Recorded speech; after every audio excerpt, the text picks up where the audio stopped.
Okay, thank you so much for coming today. Today I'm going to talk about the educational value of non-traditional casting in the world of cancel culture. Just to kind of cover what I'm going to talk about today, first of all, I'm going to tell you a little bit about me because not everybody in the room knows me very well. I'm going to give you some terminology so that I make sure everybody in the room, although pretty much y'all are theater people, so this shouldn't be too bad, but I still want to make sure I talk about and define things that I'm going to discuss. And then I'm going to give you what I consider to be, from my research and from everything that I've experienced through my lifetime, what I consider the 3 issues of non-traditional casting that can help it to be more successful. And that's going to actually include stuff about contract law, which I have found that not everyone involved in theater understands. And then I'll give you some examples in real life practices. So let's start with some background knowledge about me. Doesn't everybody just love making a slide about themselves? I have a degree in theater with a concentration in directing from the University of Indianapolis. I earned a transition to teaching degree from Taylor University. I've been teaching at Marquette Catholic High School in Michigan City for 23 years. I've taught many different things, but most consistently and definitely currently, I am teaching public speaking, music, and theater. I've directed over 50 productions in my lifetime, and I've acted in just under 50. I am currently earning my master's degree in liberal arts with a certification in communications from Indiana University. That is why we are here today, because this is the culminating workshop for my master's thesis. Before I get too far into my arguments, like I said, I want to define some stuff.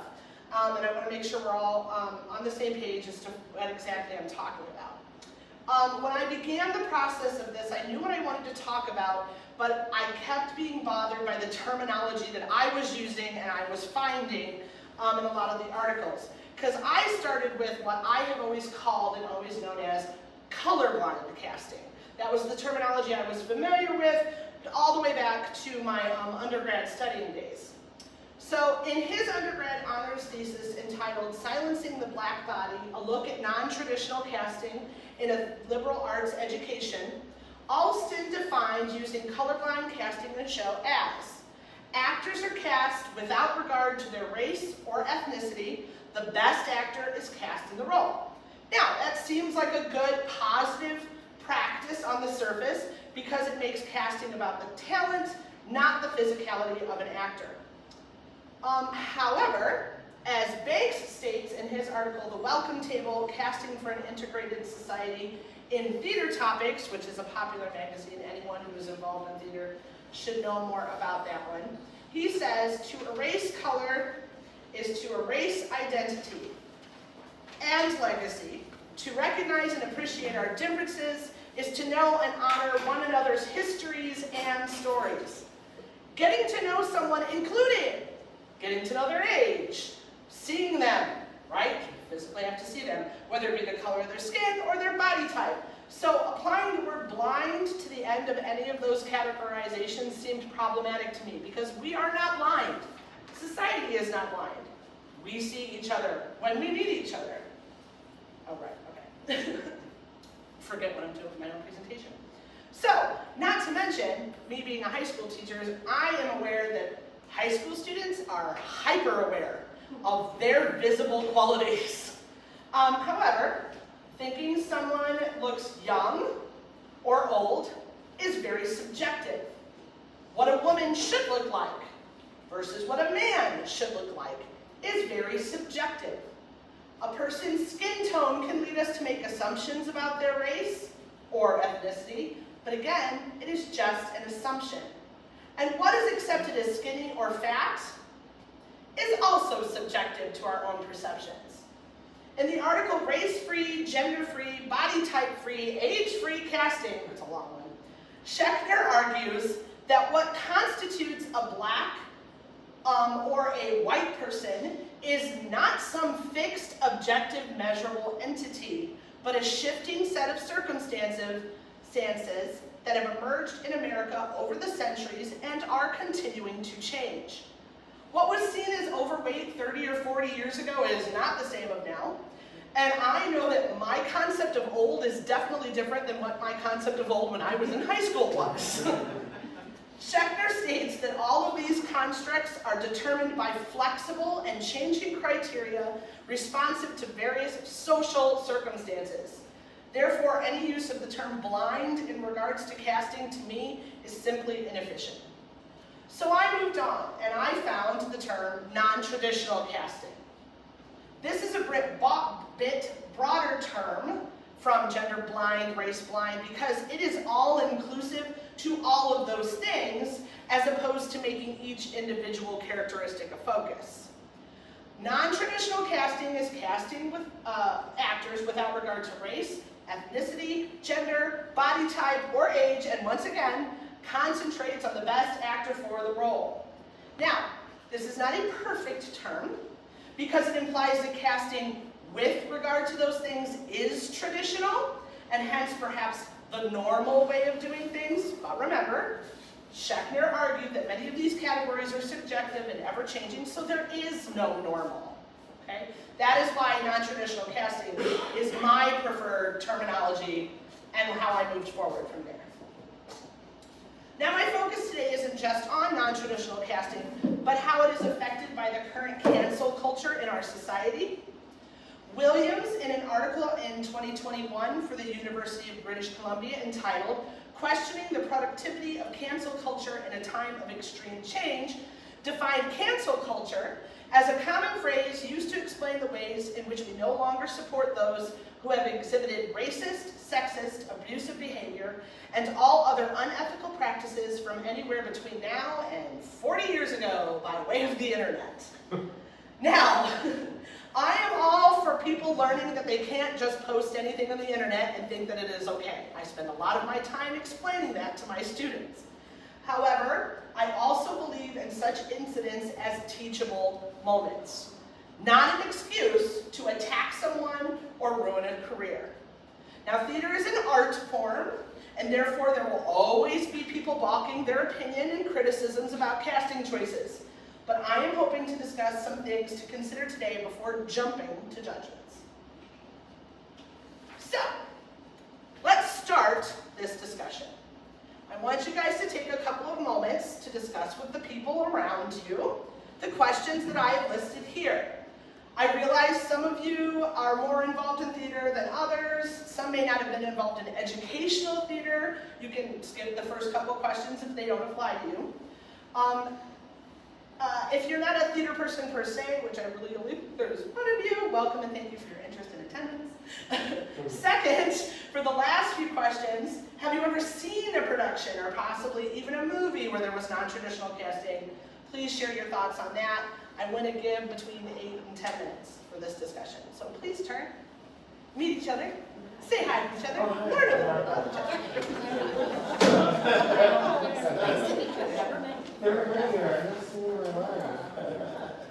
I know that you know Amy. I don't know. Yeah. Okay, so I'm going to ask that we come back together as we are here. I heard a lot of good stuff being talked about. I heard that Jalen has been involved in productions where he has played a female. I think that's fantastic. To no one having an issue with it, that's wonderful. I heard about how demographics in the school used to be one way, it was more of a white culture, and now you have a lot more ethnicities and other factions of students that you are involved with, and that's great.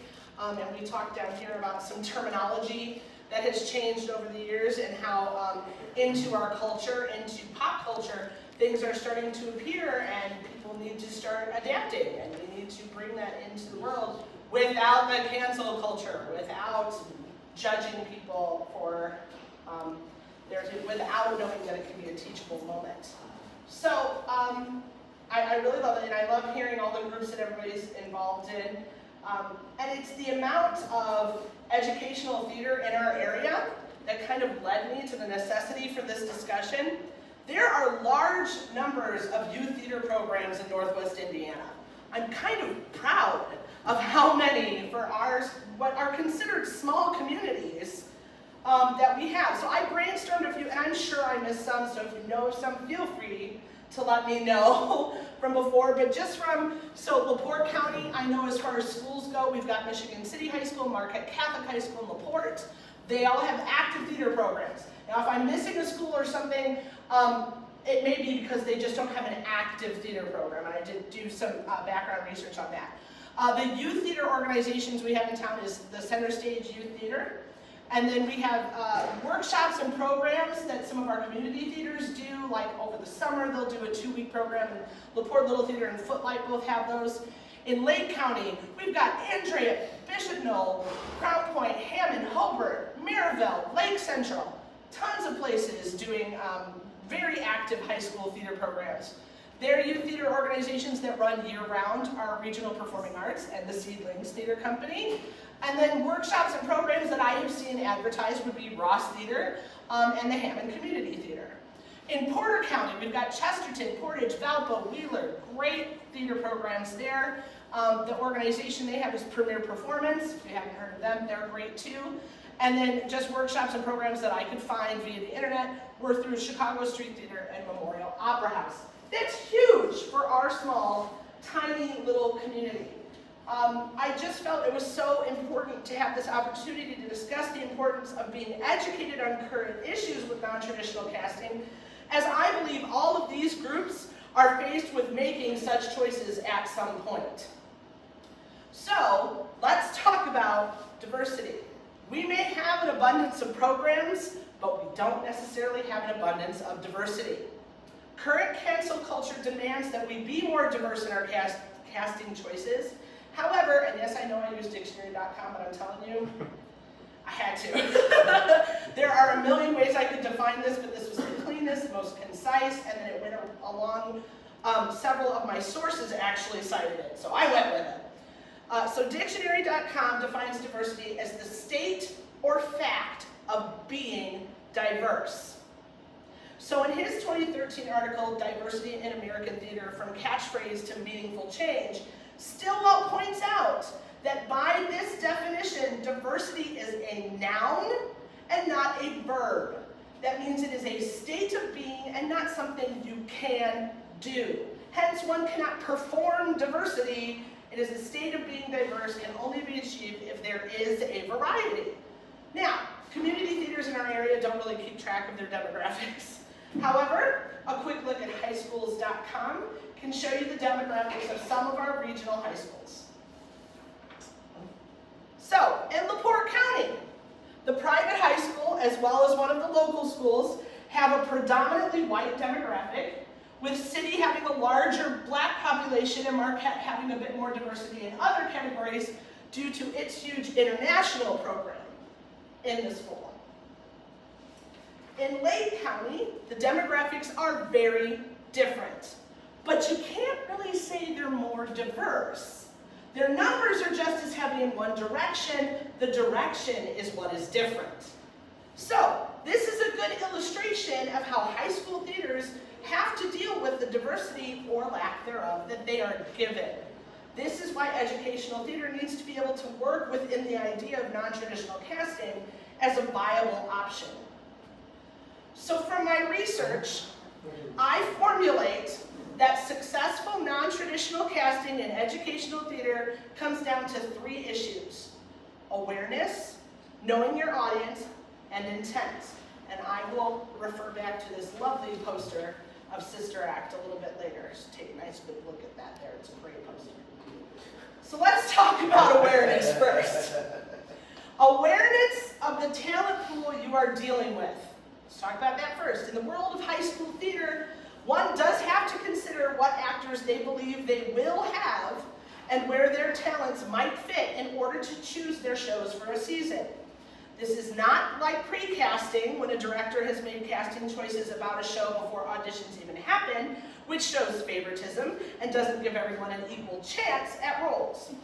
No, I am talking about being aware of the community one has to work with so as not to choose shows inappropriate for your talent base, but still remaining open to the many surprises that can happen at an audition. This leads me to awareness of the show you have chosen. Okay, so we have awareness of your talent pool, now awareness of the show you've chosen.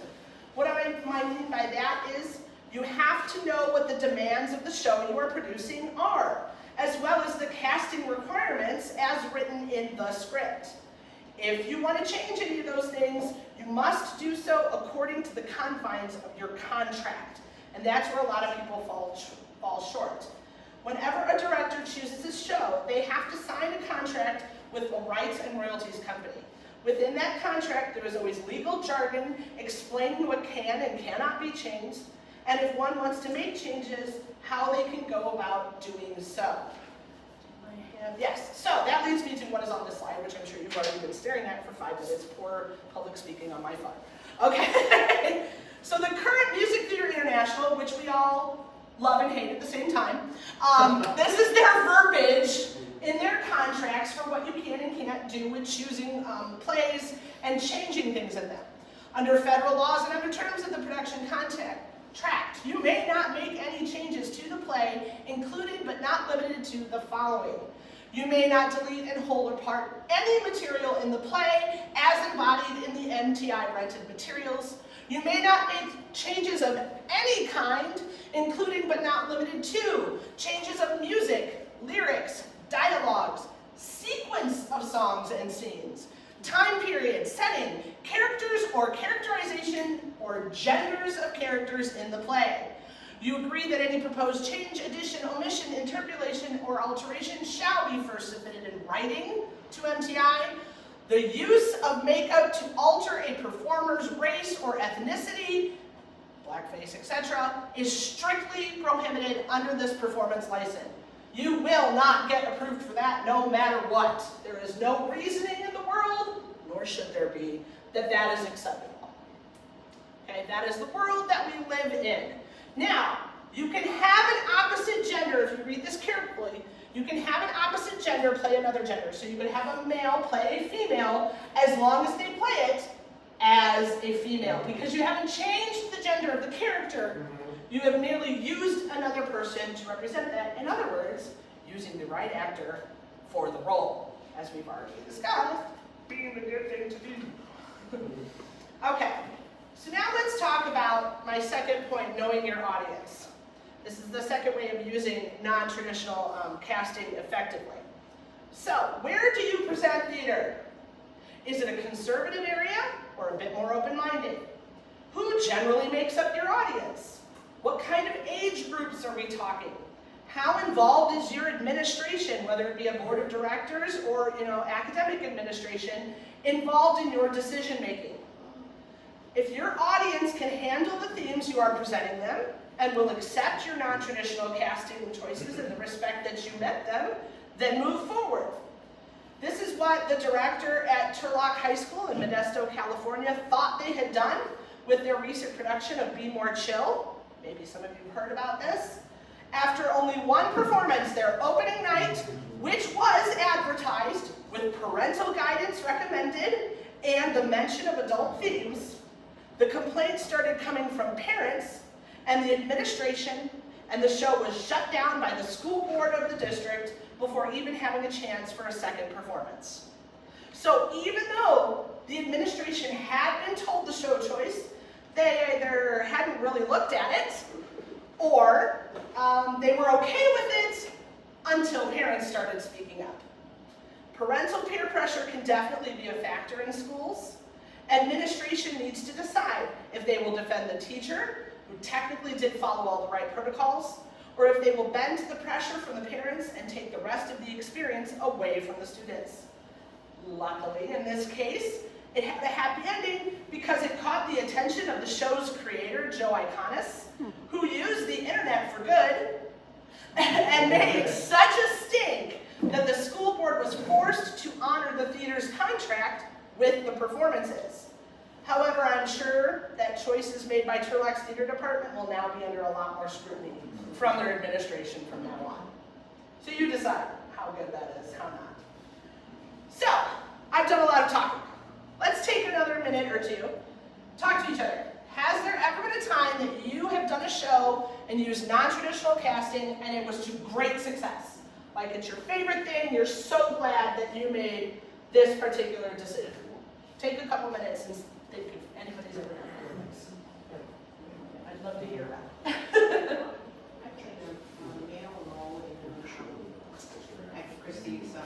And then they're not. Oh, nice. Like the middle offer. As a Excellent. female. As a female, do you happen to know if you wrote away to ask permission to do I that? do not know. Okay. Good.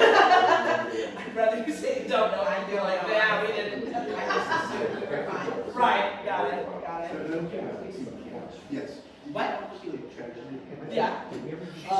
Yeah. Yeah. With the one she does out. She started watching Brothers. Started I did. The woman who played the witches should have gotten an Oscar nomination. Yeah, I didn't make that far, I literally fell asleep. Like, Which is it's okay. like the Denzel Washington. Have you guys used non-traditional? Yeah. A few years ago, we did Little Mermaid, Oh, and our Ariel was black, our Ursula was black male. mhm. and he Oh, played it as- fantastic. It was fantastic. Love it. That's great. And we tend to, We in have, general, and, you know, we have a lot of trained students too that are in our productions. Mr. Warner was a trained student. Yeah. From Master. But that's really. we tend to just ask what they're comfortable. Were there Yeah. preferences? Yep. Yeah. Good. Mhm. Excellent. Glad to hear you're open to doing all that. How about you guys? You got any good examples? Everything we do, Les Mis, Phantom of the Opera, all black cast. Awesome.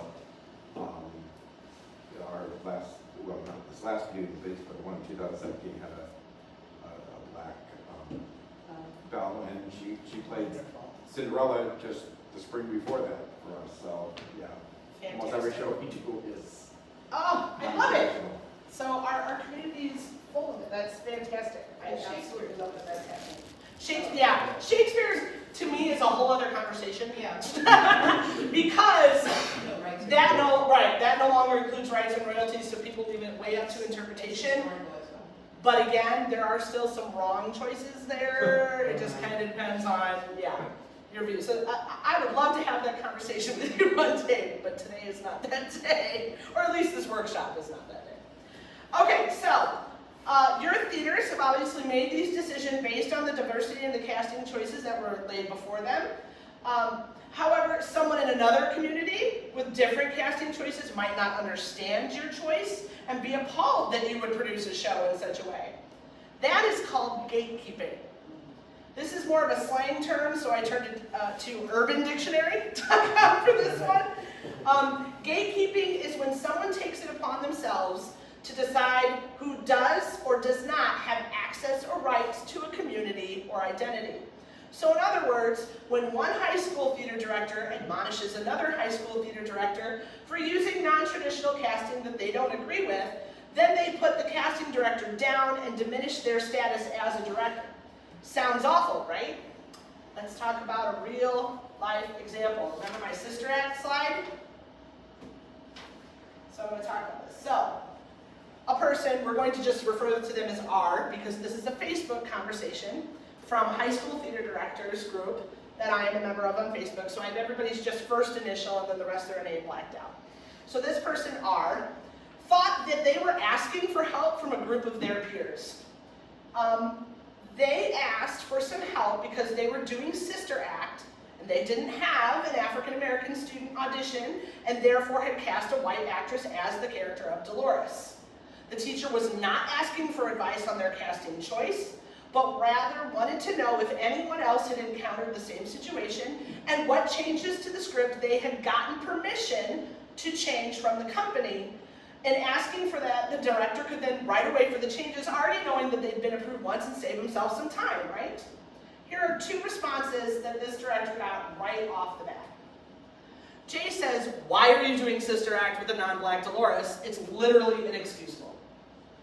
And then G said, "Don't do it without one, perhaps? Even if there's nothing in the contract, it's a black woman's role and always has been. This is a phenomenally bad idea." And another G responded with 100%. Okay? So the original poster, our Mr. R, felt that they needed to explain a little bit more after having been attacked. I don't have a black option for Dolores, and this show fits the rest of my casting options pretty well. So I really don't feel bad about seeking to adjust the 4 to 5 words to make it work. My teaching situation is not diverse, and I'd love to expose my school to the gospel-style music in this show, I think. They're trying to bring that cultural element to their predominantly white school. Arguments ensued. It was written for a black woman. No, it wasn't. The role was originally written for Bette Midler. But Whoopi's performance was so iconic that they wrote the musical based off of her performance. But her race is not an inherent issue in the show. Gospel music belongs to the black community. One member of the forum even took the time to research the fact that the rights holder, MTI, had published on their site that the role of Dolores could be played by any ethnicity, but directors would have to write officially for changes to the script. The original poster had every intention of doing that, as he stated, but this group ignored his awareness of how the rules worked. They dismissed his intent as not being good enough for them, and they never considered if his audience would be able to identify with the show with or without a black Dolores. This is the gatekeeping cancel culture that we live in. Even with the best of intentions, there are those who are out there who are in a position where all the stars align for them, and therefore your situation will always be lesser than. So R wrote a very lengthy response at the end of the day and then turned off their comments. Don't blame him. His final thought was, on a broader point, I think we can all agree that we should attempt to stage as diverse a cast as the authors and composers originally envisioned, and that a particular show deserves. However, when no correct, using their words, option exists, and the story does not hinge on the racial makeup of that role, it is perfectly acceptable to fill that role with a skin color that doesn't match the original intent, especially in an educational setting. It is incidences like this one on Facebook that I want to avoid. It is cancel culture that has taken over our society and has made people afraid and has stifled certain creativity. The conversation needs to be opened up to allow educators to argue their intent and what they want their students to learn from a non-traditional casting choice. So let's talk about intent. To me, it is the most important consideration of the 3 ways to successfully practice non-traditional casting. The intent behind educational theater needs to be education. In Alston's thesis, he states, because of the constraints of educational theater, lack of resources, lack of talent, and its status as an actor's workshop, educational theater has more leeway in its casting. The #1 priority of educational theater is to provide all of its students opportunities for developing their theatrical skills. This is what I identify with. I have a mostly white population of students. However, it is not a totality. Every year when making the decision of what shows to put on our schedule, I consider who I am certain I have available in my department. Don't get me wrong, I don't precast my shows. I've been directing for high school theater long enough that I know I will be surprised at an audition. It always happens. But I do need to consider the talent I believe I will have when I consider the shows to produce. Therefore, I am fairly certain I have a mostly white talent pool for the next year. I would never even consider a show such as West Side Story. However, if I have 4 or 5 very talented Latino students in my department for the next year, I might think about it. Now I realize 4 or 5 people does not a shark gang make, okay? I get that. However, does that mean that those students can never be represented on my stage because they're my minority? Should I only stick to the majority that I have, instead of letting my Latino students shine and cast them with some of their white castmates as their contemporaries, and then plan the rich conversations about cultural identity? As long as the educational intent is there to research and inform them about the tensions between the Puerto Rican and white New York teens to present those themes of racism, diversity, and equality, shouldn't West Side Story be an option for my school? The same argument can be made for gender issues in theater. It is a known fact that male roles in theater are far more abundant than female roles. However, in educational theater, I would actually argue almost anywhere, far more females come out for our programs than males. This often dictates my choices for shows because I have to consider how many young men I believe will be auditioning. If I know I can cast at least a few roles as gender blind, non-traditional, my options open up slightly. However, many playwrights include contractually that there are roles that they absolutely do not want to change genders. Others say you can use an actor as the opposite gender, but they must play the role as the gender that is written, which we've discussed. And there are some, although very few, that state that some roles are non-gender specific and give the director free rein. Newsies is currently one such production. When one acquires the rights to produce Newsies through the rights holder, Music Theater International, there is an entire production handbook printed by Disney Theatrical Productions that is sent to the director, which includes a character breakdown list, whether each character is female, male, or could be either.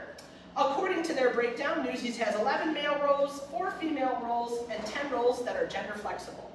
There are also other chorus groups, goons, nuns, policemen, stuff like that, but it is the flexibility in this casting that allowed my very small school the ability to tackle an otherwise inaccessible show to me. The production manual goes on to give alternative line changes for when the roles they deem gender flexible happen to be played by girls. The manual also discusses how having Newsies in the ensemble played by both boys and girls would actually be historically accurate to the story. Other shows are not this forthcoming, but boy, wouldn't it be great if they were, if all the work was done for us. But other ones require directors to write the publishing company for permission to make changes to gender roles and line alterations. These requests must be made in writing and should be very specific with exactly what you want to do. Furthermore, once you do send in your changes, you're basically giving up any right to send changes. I don't know if people realize this, but when you send in your changes, the author then could take your changes and put them into their writers, their production writers, and or their scripts, and sell your lines now out to the public if they really like the changes you made, but you don't get any rights or royalties or a compensation for that. Just to let you know, if you ever write a really good line, I don't know, I'm not going to keep it to show. I don't know. There are authors who are very open to working with directors and changes that they want to make so that their shows are more accessible to educational theater, such as Stephen Schwartz. He is a great one. He has a lot of writers that say, hey, do what you want, I just want it to be a good show, you know. Then there are those who are notorious for never approving changes and saying if you can't do their shows as written, don't do them, such as Neil Simon, and yes, his estate carries on that tradition even after his death.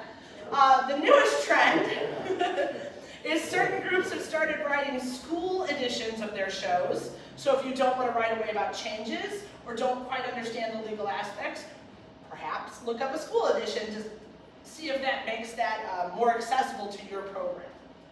So, when is non-traditional casting inappropriate, even for educational purposes? Once again, I believe it all comes down to intent. And not just the intent of the director, but the intent of the play's message. Some plays are centered around themes of race, gender, age, and body type. If those are the issues at hand, then those issues absolutely should be visually represented. However, when such issues have no bearing on the themes and message being presented, then non-traditional casting may be appropriate. We often talk about actors bringing their background and life experiences into roles that they portray and how such backstory makes their performance even better or more realistic. What is the difference for a person of color to bring their race and heritage to a role for a fresh perspective? Or a female to play a traditionally male role and bring her outside observations of the male psyche to portray the role with a difference? The issue with high school theater is that students are too young to often have enough experience and perspective to bring to a role, Therefore, it is the director's responsibility to make sure, what are you doing? To make sure the proper background and cultural issues are being discussed and treated with dignity in their portrayal. As Dorbian said in the article, Telling Stories with Everyone in Stage Directors Magazine, if you have enough people of color, the audience will understand this is a multicultural world. Make sure that it's a rich fertilization rather than a hodgepodge. In other words, if the intent of inclusivity is there, if the education of concentrating on the community and not the individual is there, then you are doing something right. I just talked about all of that. That was my goal slide. Sorry, forgot a slide. It's all good. So, knowing intent, share with those around you. What are some shows you would never consider non-traditional casting for because of the intent of the message of the show? Yeah. Ragtime. Ragtime. Just got canceled. I know, very aware of that, yes. And maybe that had to do with not getting the word out there to the right community that this was happening. Yeah. So there's lots of things they need to discuss, obviously, as a panel to see what exactly went wrong here. What else? What other shows? Hairspray. Hairspray. You absolutely have to have both sides of that community. Good. Memphis. Memphis. Excellent. That's a good one, too. King and I. You cannot. Yeah, and that's one that for years and years, actually they brought that one up. For years and years and years, everybody did it. Didn't matter. Right. But to me, I feel like King and I feel it works with a lot of these uber traditional, old school musicals. To me, King and I is a lot like West Side Story. I would love to tell that story with at least a group of Asian students who that would be their story, and to bring everybody else into it. Yeah, absolutely, and I like that when you were talking about West Side Story, about if I have a group of, 5 or 6 really good Latino boys that can play sharks, why can't I put other students with them? And then now these Latino boys are leadership roles now. Yeah. They have a chance to tell their story. Exactly, Yeah, and putting white students there to experience, be part of that experience, and now understand, now I understand the racial. Yeah, to me that's real life learning that you can't replace. Right. You can't replace.